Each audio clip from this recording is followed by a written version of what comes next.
Қайырлы күн достар, менің YouTube арнама қош келдіңіздер. Бүгін өздеріңізге көкөністерді мұздатқышта бірнеше қатыру жолдарымен бөлісетін боламын. Және мұздатқышта қалай қатырса тиімді, сыйымды болатын жайында лайфхактармен де бөлісетін боламын. Бізде бірінші кезекте болгар бұрышын қатыратын боламыз.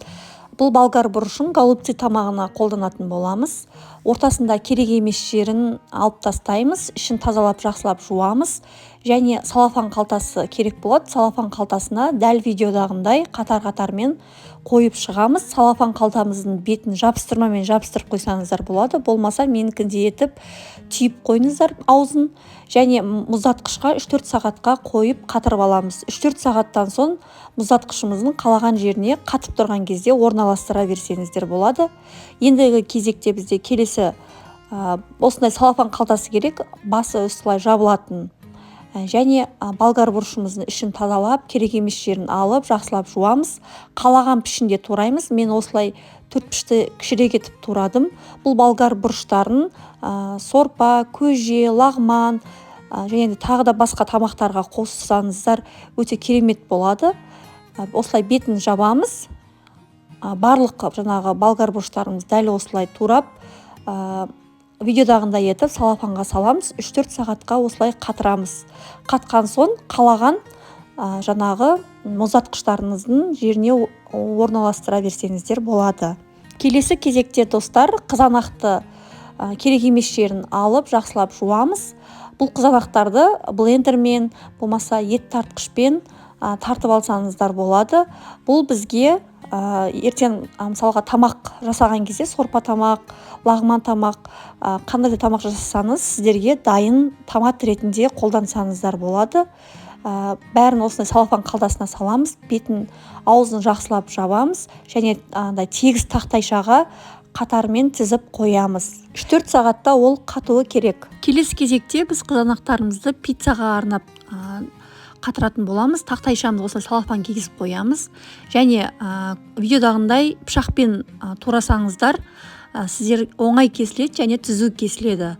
Дәл видеодағындай дөңгелектеп, шеңберлетіп кесеміз және керек емес жерін алып тастаймыз. Және қалған жаңағы помидорларымызды осылай блендерге салыңыздар, себебі қазір ол бізге керек болады. Қатар-қатар салафан қойып отырып, қызанақтарымызды рет-ретімен қойып аламыз.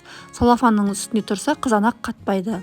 3-4 сағатқа мен қатырып алдым және осылай ауыз жабылатын салафан қалтасына орналастырып шықтым. Дәл осы қатып болған соң, 3-4 сағаттан соң мұздатқыштарымыздың қалаған жеріне орналастырып қоямыз.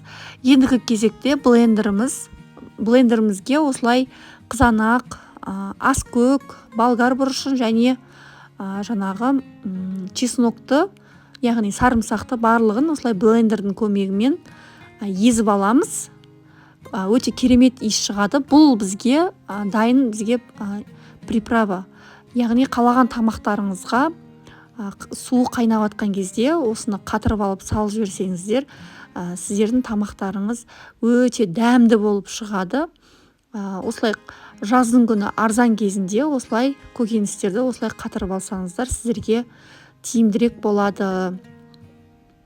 Көріп тұрғандарыңыздай осылай салафан қалтасына құямыз және тегіс тақтайға, тегіс ыдысқа осылай қойып шығамыз. Бұл да 3-4 сағаттан соң осылай қатып қалады. Қалаған уақытыңызда салафаныңызды жыртып, жаңағы жасап жатқан тамақтарыңызға қоса саласыздар. Мұнда менде қызанақтарым бағана қатқан және қызанақты осындай арнайы кекстің формаларына салып қатырсаңыздар да болады. Бірақ осылай салафанға салып қатырған тиімді әрі орынды аз алады. Достар, көріп тұрғандарыңыздай, достар, егер менің қатыру жолым сіздерге ұнап, пайдасы тиіп жатса, онда лайк басып пікір қалдыруды ұмытпаңыз және арнама тіркелуді ұмытпаңыз. Алдағы уақытта көптеген жаңа мастер-класстармен, рецепттермен бөлісетін болам. Сіздермен болған Меруерт Оңғарбай. Арнамнан алыстамаңыздар және тіркелуді тағы да айтайын, ұмытып кетпеңіздер.